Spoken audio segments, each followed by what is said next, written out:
Great.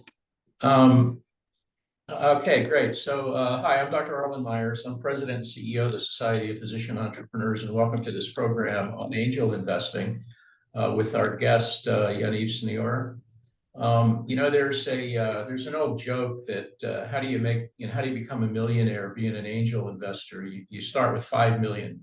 Well, hopefully, we're going to discussion about angel investing. And we're really looking at this from the perspective of the founder looking for money, the funder that is looking for deals, and also how physician entrepreneurs or those who are interested in side gigs can take advantage of angel networks to sort of improve their skill set. So without further ado, Yaniv, thanks for joining us.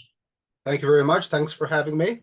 Yeah, I appreciate sure. the introduction, and I'll talk a little bit about investing in general, angel investing in particular, why that might be of interest to people, especially the folks who are currently on the call today. And then, we would love to answer all those questions and address all the topics that you mentioned in the discussion, perhaps in questions afterwards. Okay, great. So just a couple ground rules. If you have a question or you want to raise your hand, so let's kind of wait. Yaniv is going to give a presentation that's maybe 15 minutes long, so we should have plenty of time to talk about this stuff. So put your question or your concern or whatever in the chat, and then when he's finished with the presentation, we'll address it. So Yaniv, take it away. That sounds great. Well, thank you. It's good to have you all here. I will share my screen and we'll get us started.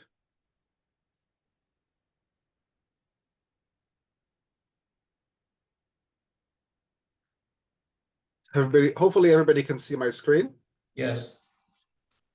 So, welcome. I'd like to talk to you a little bit about demystifying life science angel investing, particularly for those in the healthcare field, and if you're curious about it and how you can get involved. So there are many ways that you could participate in investing. You could invest in public stocks, you could buy treasuries and bonds, mutual funds, etc., real estate and other things. But there is another unique asset class that you can invest in, which is private angel financed companies. The SEC, the Securities and Exchange Commission, has carved out a special rule that allows companies to raise money from individuals. And these are specifically the Reg D, and the rule is 506B and C, the general solicitation rule, as they call it. And that's where we, the angel investors, live. And it allows people who are sophisticated, accredited by the SEC's definition, to raise money. It allows the companies to solicit to folks like us. And this means that the company doesn't have to register as a public company. It can still be private, but it can have these kind of investors. Maybe so. Yeah, maybe. You're on mute, Arlen. Sorry. I'm sorry. I was going to ask you what's an accredited investor, but you're going to talk about that. I will talk about it, but thank you, Arlen. So an angel investor is an individual who invests their own company into a startup or business. Accreditation means it's either based on how much income you have and or net worth. So you have to meet certain threshold criteria that the SEC set. As an investor, you put your money into the company, and in exchange, you get either shares or a convertible note. It's like a loan that becomes shares in the future. And then one day you want to get money on return on that investment. And that happens when the company exits, meaning when it sells, either when it's acquired by a large company or when it goes public through an IPO. Usually angels are among the first to invest the outside money in the company. Usually the people who are the founders, the friends and family, are the first ones to come in. And then the investors, such as angels, invest their own money. And you invest in high risk, high reward companies in hopes that, they will make it in the end, and you'll do well as well. And it's an opportunity to have an impact on the success of the company by giving them money, by providing your expertise, by broadening your network. Why would you want to invest in early stage companies? The potential for high return is there.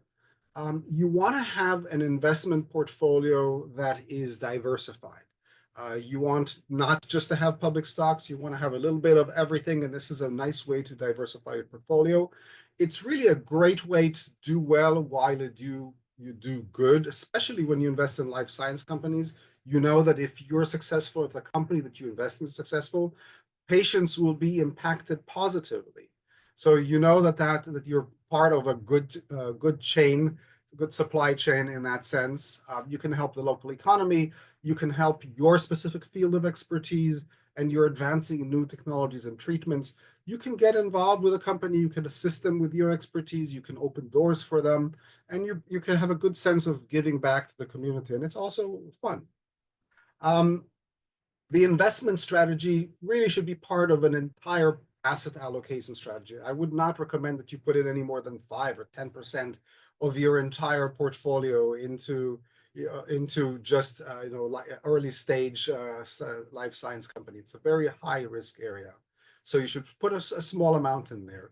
You have to remember that unlike investing in the public markets, this is an area where there's no liquidity. You put the money into the company. Sometimes you put in additional money in future rounds, follow-on rounds, and until the company has an exit, you don't see any kind of return. So you should consider the fact that there is a 5 to 10 year investment horizon wherein you get engaged with the companies, you invest, but you don't receive any money back necessarily. And there often will be follow-on rounds. And again, this is a high risk, high reward area, but only invest what you can afford to lose. It's always a good strategy. There are ways, though, to improve your odds. And if you look at angel groups that have been around for a long time and have a large N, right? They've invested in a lot of companies.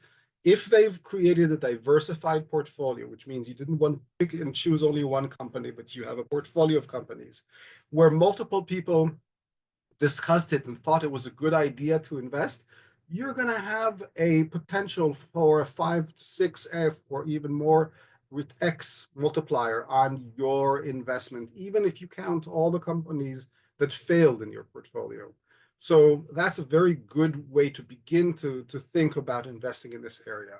And then if you have a deep dive into and you do a significant due diligence, you contribute to a further like a 7X increase on your return, not a 7X return, a 7-time increase on your return potentially. And domain expertise contributes to 3-time increase on your potential return. And there are the sources for all of these are a variety of reports that we provide through the Angel Capital Association. We write monthly insight reports where different angel groups talk about their experiences, etc. And these statistics have appeared in a number of reports that have been written. So if I could just stop you there for a moment, go back to that slide, if you can. So, we hear often that venture capitalists like invest in 10 companies expecting one to cover all the other 9 that are losers. Is that the same thing with an angel investing? Those statistics are the ones that everybody talks about. We think that we do better than VC because we're investing our own money as opposed to other people's money. We also, we are a group, for instance, of 60 people and more, and I'll talk about our group in a second.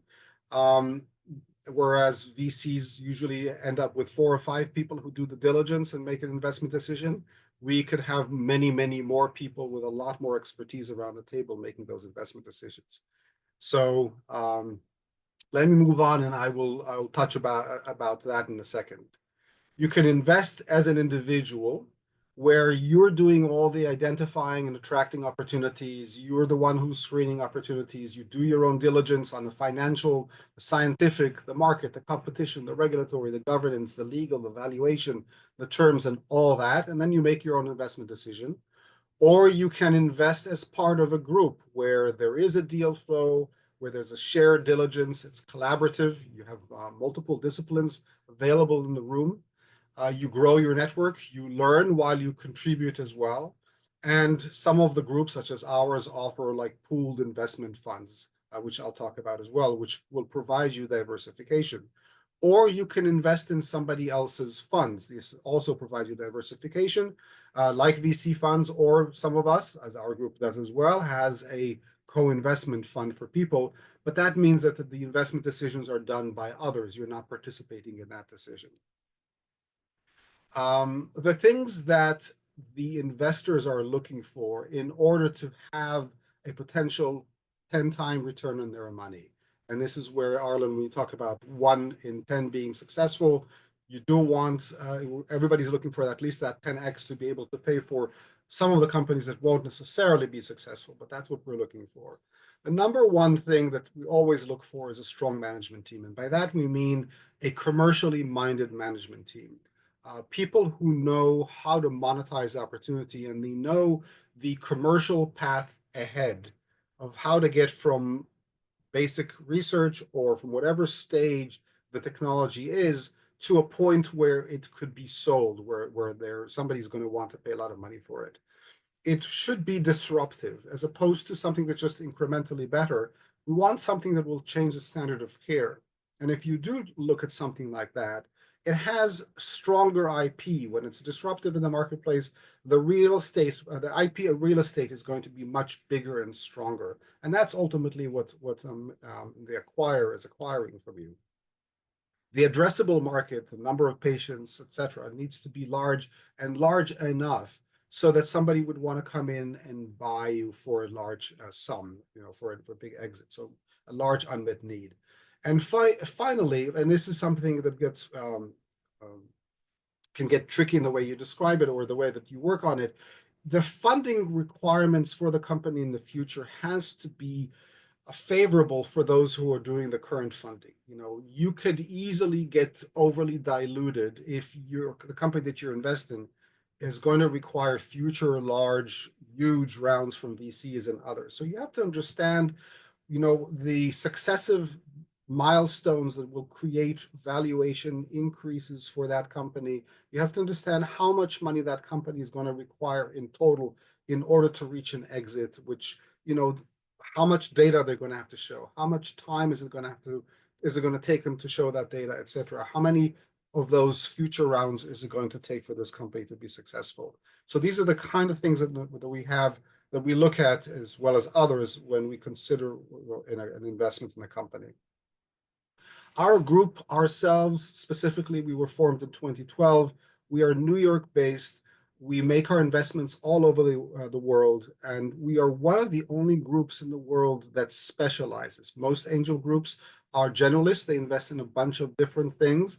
We invest exclusively in life science, and that has allowed us to attract a membership that is mostly from within the industry. So many of our members are MDs or life science executives. They're consultants.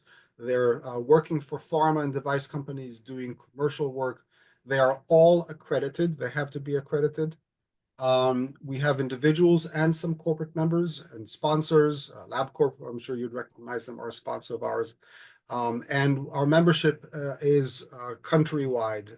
Actually, we have even members in Canada as well. So we have no geographic limitations on our membership. And maybe you'll say this, but do you do drugs, devices, diagnostics, in vitro, digital health, artificial intelligence, the whole drill, or do you just focus? So thank you for that question. Our focus is exclusively in life science. We do therapeutics and devices mostly. That I would say between those two, that's 90% of our investments. And we do diagnostics and digital health as well, but much less so. And I'm happy to, if anybody asks me in the Q&A, explain why we do less of that. We do what we consider to be angel-only opportunities, which are companies that will require no more than $25 million or so to reach an exit, which is possible for therapeutics, and I'm happy to explain how and why. But you can do $25 million in what we call syndicated angel rounds. It's a round where maybe $5 million are raised. It's syndicated because multiple angel groups and small VCs get together and invest at the same time. and then the company goes back to its lab, hits some milestones, come back for another round, and they can raise a few of those successive rounds at increased valuations, maybe no more than $25 million before they reach an exit. As I mentioned, the companies that we invest in are worldwide, and we put in about $250,000 to $1 million per round, and we participate in all of the rounds of the companies, anywhere from the first commercial round, where there's a commercially minded team on board, all the way until they reach their exit. And our group happens to be very selective. Of 100 applications that we receive, we fund fewer than 1.5 companies. Can you, I'm sorry, Sure. can you address the dilution issue? So if you're continually funding, and maybe you can explain to the group what dilution is and why that's a consideration. But if you're continuing add-on rounds, then you're going to get diluted. So tell us about that. Sure. If you don't mind, Arlen, I'll make that my first Q&A question, Okay. because I don't have many slides to finish here. So just give me a second and I'll get to that. So we do fund in different ways. First of all, our members are always able to make a direct investment. We've created an internal fund where our members put money into a fund that we call a pool, and our members vote on how to invest our money and our pooled money. And then, people have told us over the years that they like what they do, but what we do, but they don't have the time or expertise to be active members of the group. And for those, we've created a passive co-investment parallel fund, what we call a sidecar fund, where people can invest with us whenever we make an investment decision. Our investment philosophy is to bring in a lot of domain expertise, build a portfolio of companies as opposed to choosing the one-offs, and have an active and engaged group that's involved with both selection as well as investment and diligence of the companies. And so far, our numbers are, and you talked about 1 in 10 being successful. So we've made 18 investments so far. We've had 2 exits. One of them was a 9x to the investors. One of them is going to be anywhere between 6 and 20x, depending on whether you invested early or later. And we're still in the process of receiving that money. We had 1 shutdown, 1 failure, 1 reorganization company, and we have 14 companies that are currently active in our portfolio. So in order to be, if you're an accredited investor looking to join the group, you can contact us one way. If you want to co-invest with us, you can contact us another. And if startups are looking for funding, our investment criteria and application are on the web. And you can also apply to us to pitch, as opposed to applying for money, you can pitch to us for feedback. And we put a panel of investors together and we provide you some feedback as to how your presentation was received, so that when your company is ready, you can pitch to us. So with that, let's talk about questions. And Arlen, your first question is about dilution, etc. So the hope is that every time the company hits a milestone, it has an increase in valuation. So you may own fewer shares in the future as the company sells more and more shares, but the value of those shares keeps increasing. So your total investment value in that company grows. And that's how positive dilution works. There are instances of negative dilution, what we call a down round, where you now have to, you've overcommitted or you haven't been able to reach your milestones, and now you have to raise a new round at a lower valuation from the past round. And once that happens, everybody gets diluted. Usually, if there is a clause that protects investors, that most investors do try to put into the investor agreement, then the majority of that dilution comes from the actual from the management team itself. So that is one good reason why, as an entrepreneur, you don't want to price your company too high, because you have to always think about the fact that you might have a future round where you haven't met your milestones. And then what happens? If you price yourself much too high, yes, you've kept a lot equity for yourself, but now you're going to have a problem raising a future round. You're going to end up with a down round. and then there's going to be a tremendous amount of dilution, mostly for you. So hopefully that Great. answers the question, Roland. Yeah, that's great. So Sarah, John, can you introduce yourself and ask your questions? Yes. Hello, my name is Sarah. I'm currently a fourth-year PhD at NYU in chemistry. I'm currently studying nanoparticles. Not as much bio as in like drug delivery, but I'm hoping to get there. And my question is, for your syndicate, if you guys are investing in life sciences, you already kind of answered it. You do mostly therapeutics, right? I was wondering if you guys would ever branch into more like synthetic biology or like other kind of green chemistry. We would branch into it. We're looking for, obviously, so we like a lot of deep data and deep science opportunities, and synthetic biology will certainly fall into it. The question is, what is the size of the addressable market? And is this an opportunity where there's going to be a potentially a large exit? And if we think that that's there and that somebody's going to want to buy you, and that you have something unique with strong IP and the right management, et cetera, yeah, we would consider it. Gotcha. Hey, Sarah, you had another question about negotiating a percent equity. You want to ask that? Yes. So I'm thinking about possibly being an angel investor. So I'm just trying to learn exactly what that means in terms of like what counts as a good deal as I'm doing my deal sourcing, and also like what kind of percent equity for what percent of the raise, like what kind of check size would be considered a good deal, and also if it's allowed to negotiate that with founders, because I can also imagine like at other panels you hear that, oh, don't be that angel investor that's just like leading them on, just like give them the money and also know your place so and so, because like you're giving a small check, and if you're not in that area of expertise, don't give unsolicited advice, etc. So I'm wondering if you're allowed to negotiate that kind of check size. My shortest advice to you, Sarah, is to join a group, because there is a lot that you don't know, and you learn by being around people who do that on a regular basis. And even if you want to branch out and become a sort of your solo angel investor, and you think that you have the capacity to do your own deal sourcing and do all the diligence, financial and market and legal and everything that comes into it, you really need to understand what everything is about. So the short answer to whether you can negotiate is that in a specific round, all of the investors must by law receive the same terms. You can negotiate, and if the company agrees to your terms, they have to then apply all those terms to everybody else in the round. And we've had situations where we were introduced to a company, we liked what they were doing, we told them that we have some money that we would like to invest in them, but they needed to change the terms. In one case, they said no, and we didn't make the investment. In another case, they said yes, and then everybody in the round, including the other investors who were already committed, received the same benefit of those terms. Got it. Great. That's Yeah.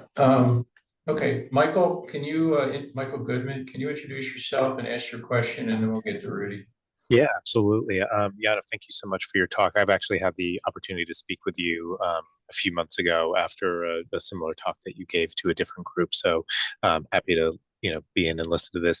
So I'm a radiologist in Philadelphia, and I also work in life science strategy consulting. And a number of the companies that I worked with have looked to pursue orphan drug designation, and I've worked with them on those regulatory applications. And from the company standpoint, there's a lot of interest in seeing if their drug development program can fit into the paradigm and the requirements for orphan drug status.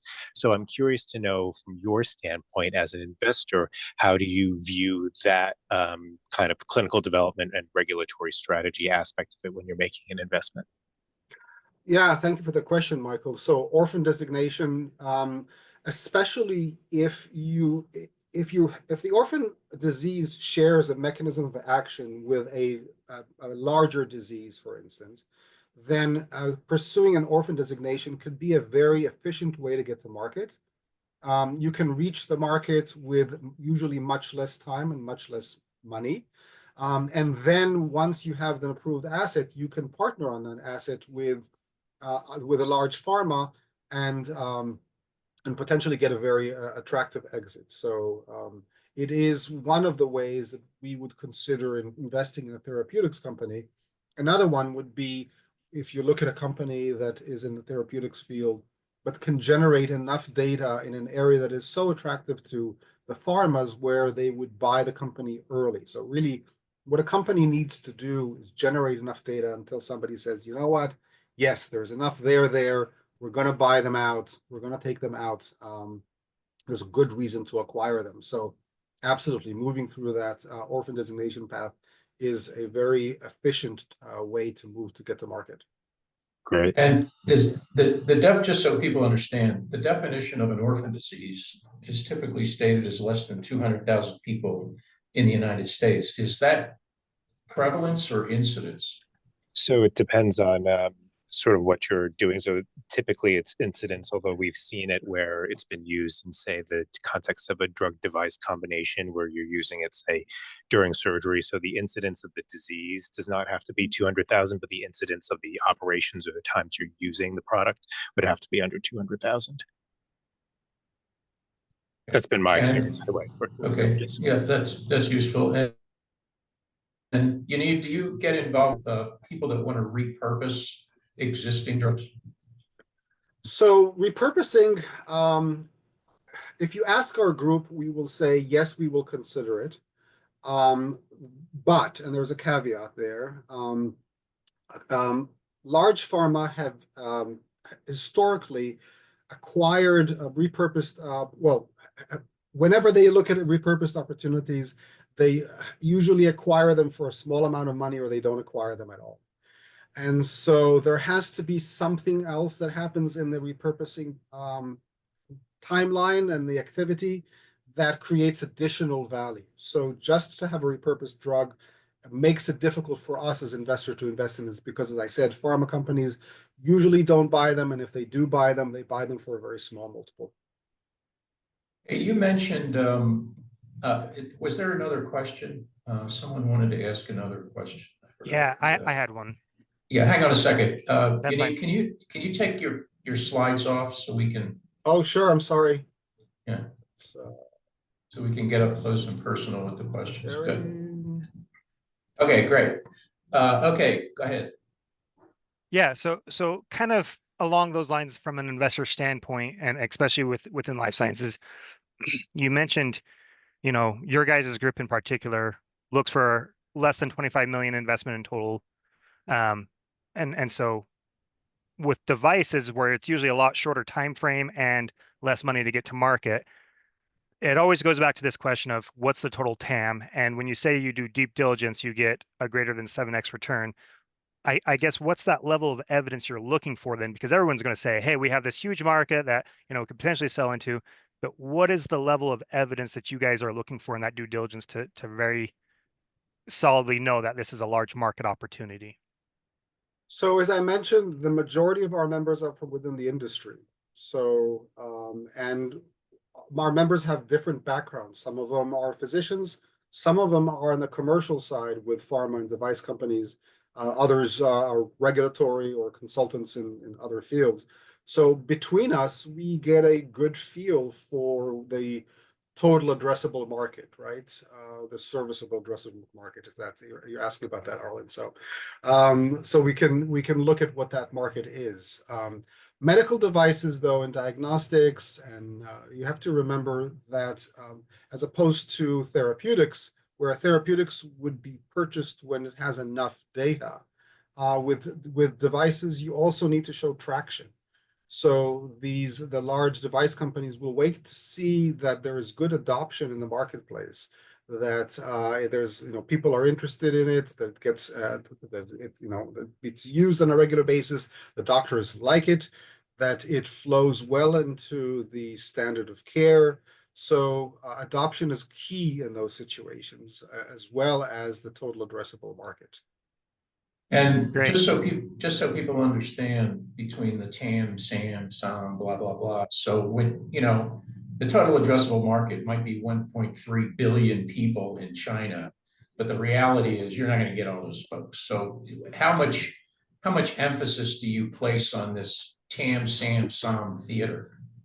I mean, what's real? What's real is what we think that the potential acquirer company will see as real. Because if you can show that, for instance, with a device that you have really good uptake and that the majority of operations or et cetera are beginning to convert to this type of technology, they'll buy you because they know that they can pick up the rest. They'll figure out, they know exactly what the addressable market is. And if it's big enough for them, then they'll buy you. The same thing with a specific type of disease that they're talking about. If they believe that the market is big enough, the demand is strong enough, they'll acquire. Okay. How much has Rudy? You have another question? I just wanted to follow up on that question where he's talking about devices. So again, as an angel group, it's a lot of times we hear the angels come in a lot earlier. So with therapeutics and devices, I guess what's the minimum level of evidence they need to show in their development pathway before you pick them up? Because too early, they're still really high risk. What are those milestones of de-risking that you guys like to see? So you work your way backwards from an exit, right? So, and then every opportunity is different. So we start with what will cause a large pharma or device company to acquire the specific company, and what will they want to see? How much data, how much proof, and at what stage?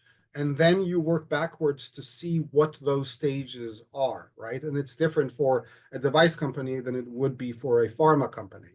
And it's different for different indications. So that's the way we work our way. We start from the end, from that exit, and work our way backwards. We try to figure out on our own what we think it's going to cost the company to reach that exit and how much time and money it's going to take. We reject a lot of companies because we think that they are going to require more money than they perhaps anticipate. We think that sometimes when they pitch to us and they say we can get away with a trial that's X number of people, we think they might need much more than that. So, but it's different for every company.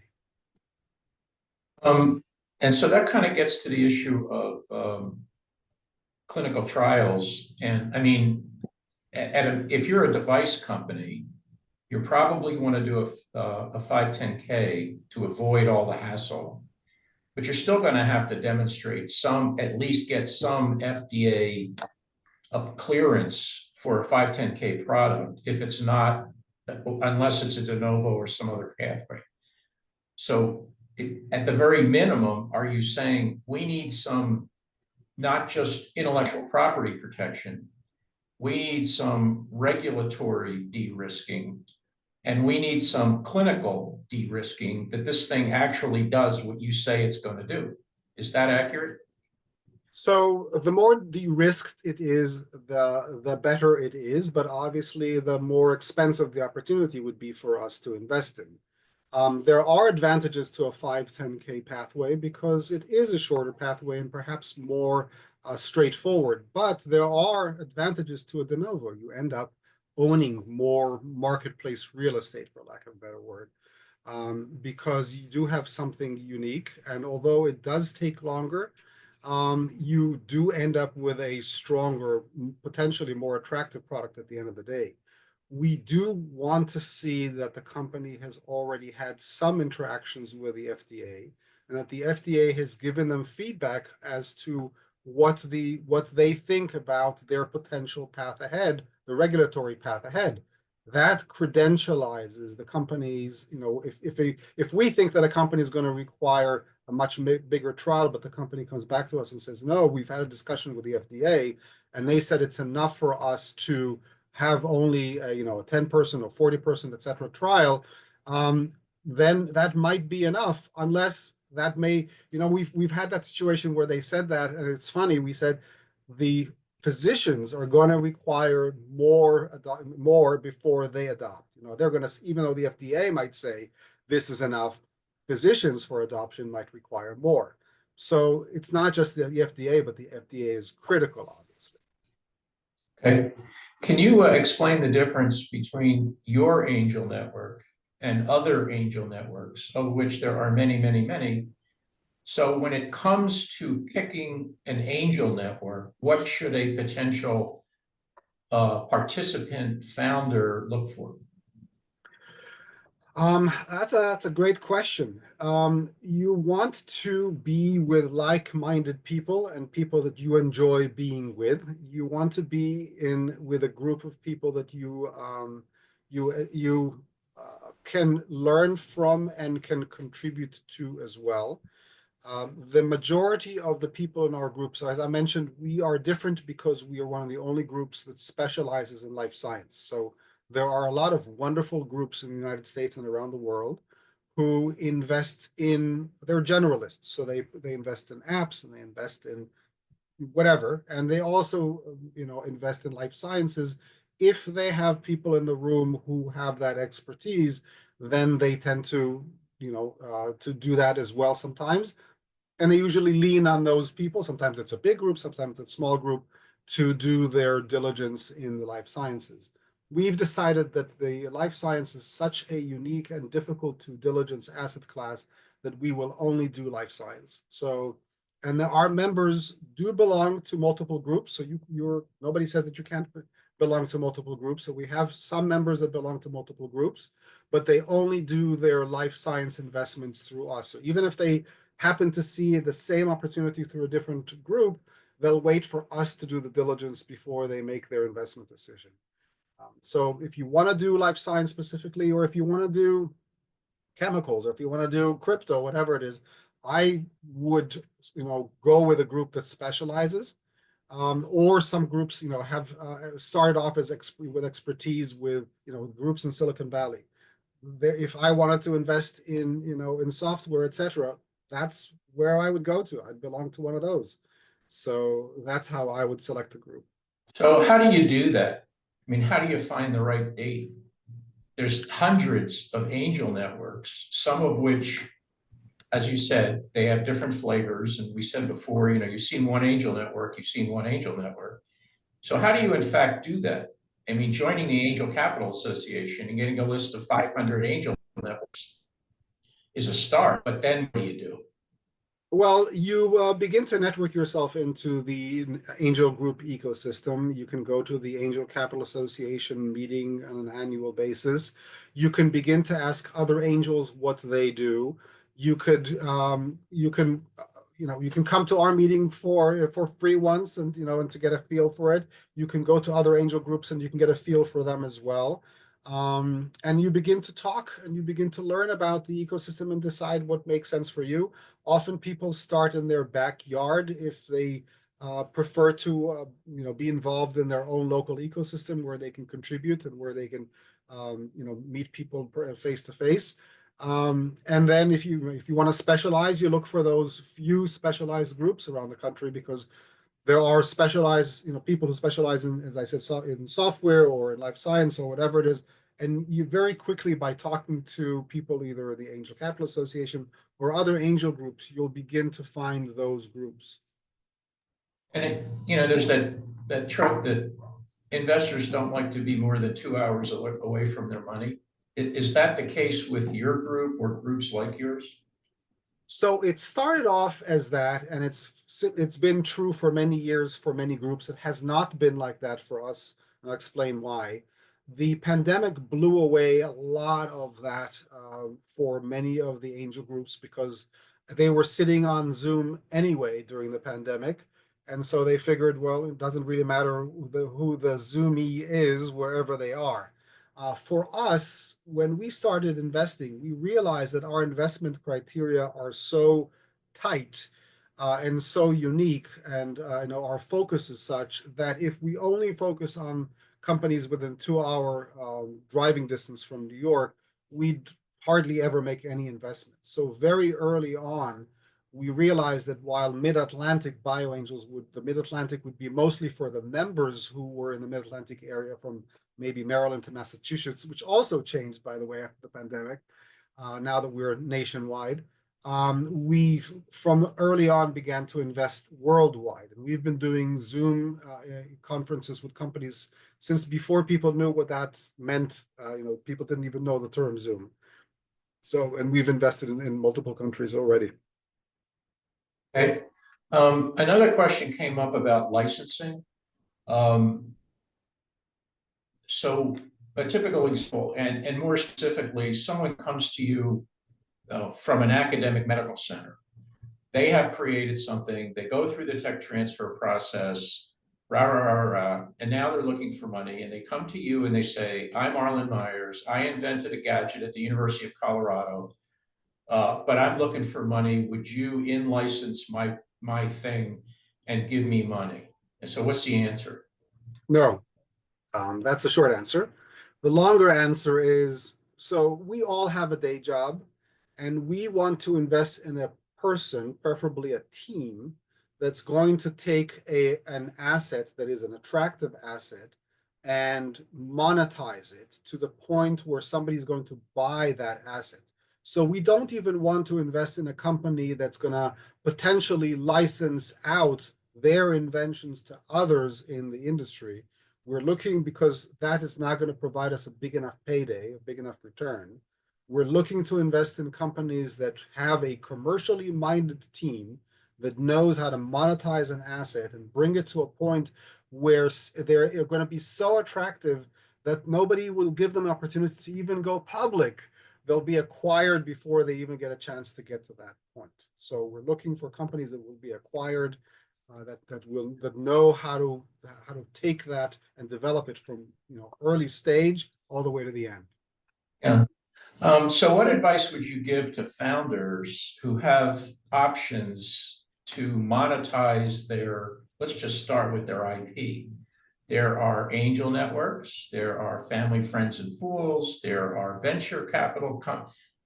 Let's forget venture capital. The likelihood of your getting venture capital is like slim to none for this conversation. But venture studios,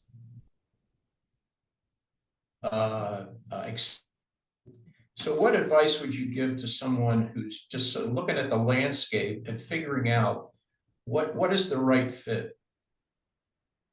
I think that especially if your background is not commercial, so you didn't come from the business world, I think the more you educate yourself on the path ahead, the better off you are, which means, yes, go to all these accelerators and incubators and venture studios and learn about what the path ahead looks like. And enough so that you can get to the point where you say to yourself, wow, I really love this and I want to do this and I want to abandon my prior career as a developer, as an MD, as a researcher or whatever, and I want to become a full-time, CEO and learn how to commercialize this. Or you could say, maybe I'm better off as the person that's leading the development of the technology, but I need to bring in somebody who can lead the commercial efforts of the company. And I tell entrepreneurs, as soon as you bring in that commercially minded person, whenever there's an argument, they have to win every argument, because how you move from a commercial perspective has to be the path that you move ahead. You're no longer developing science for science sake and for the beauty of the science. You are trying to reach a very specific commercial end. And so educate yourself, figure out your path. Some scientists have made the transition into business well. Some people have not, and it's not for everybody. So figure out if it is for you or it isn't for you.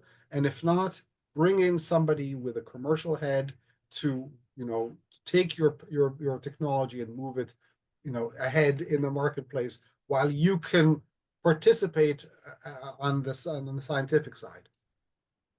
So it sounds like if you want someone who's been there, done that on the team, that you get brownie points for that. It helps. So I know everybody's going to ask me about that chicken and egg thing. And the reality is you don't necessarily have to have that experience, although that experience will help a lot, especially if you've shown that you're able to, in the past, make money for investors, and and being able to bring companies to the exit line, and you know how to do it, and you know how to carve the terms, and you know how to do all of that.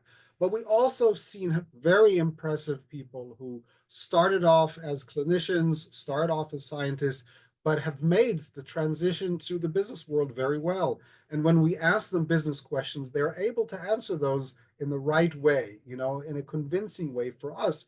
And we've gladly invested in them. So you're not precluded from doing that. It's just that it's a different mindset. Okay, so the final question is for physicians who are interested in non-clinical side gigs, that is advisors, consultants, maybe on the management team, maybe even in the board of directors of a venture-backed startup or an angel investor startup. What advice would you give, or where are the opportunities to work with folks like you? So obviously, if you're interested in becoming an angel investor and you're interested in taking your knowledge and using it to also perhaps make some money and make more connections and to have some fun, join an angel group. But there are other areas. There are plenty of accelerators, incubators, venture studios. They always are looking for mentors, and different mentors have different types of expertise, so you can find companies that way. If you're involved with the university, there's always a biotech club. If your university is involved with life science, there's a biotech club. There is usually there's some form of a startup engine happening there around the life science companies. Get involved with that. Let the licensing department know that you're available and interested. Network with a lot of other people that other doctors who are perhaps spending time on boards. Usually, you know how to become a KOL in your field, and once you are and people know of you, then companies will reach out to you asking you to participate in their boards, etc. So lots of ways to get involved. Okay, great. So finally, so if someone wants more information, or you mentioned that if someone has an idea and they want your feedback, do they pay for that, or do you nice guys and you just do it? We're nice guys and we do it. We do it for companies that we think we may be interested in investing in the future, right? So it has to be a company within our area of interest. But when you go to our main page, which is bioangels.net, again, bioangels.net, you will see one area where you can apply for funding, or it says there, pitch for feedback. And when you pitch for feedback, we will put together a panel of our members, and you'll pitch for 10 minutes, and then we'll tell you what the discussion will be like when you leave the room. What will be our concerns, what kind of issues we might raise, and in hopes that when you're ready, you'll know what to do. Great. Well, we need to wrap this up. Thank you very much for all of your insight and information. I hope the group got a lot out of this. I did. And this has been recorded. We'll upload this to various YouTube sites if you want to review it or share it or whatever. So thanks everyone for your participation, and have a healthy, happy holiday season. Thank you so much. Thank you, Arlen, for moderating, and thank you for the group. Appreciate it. Thank you so much for your time. Thank you.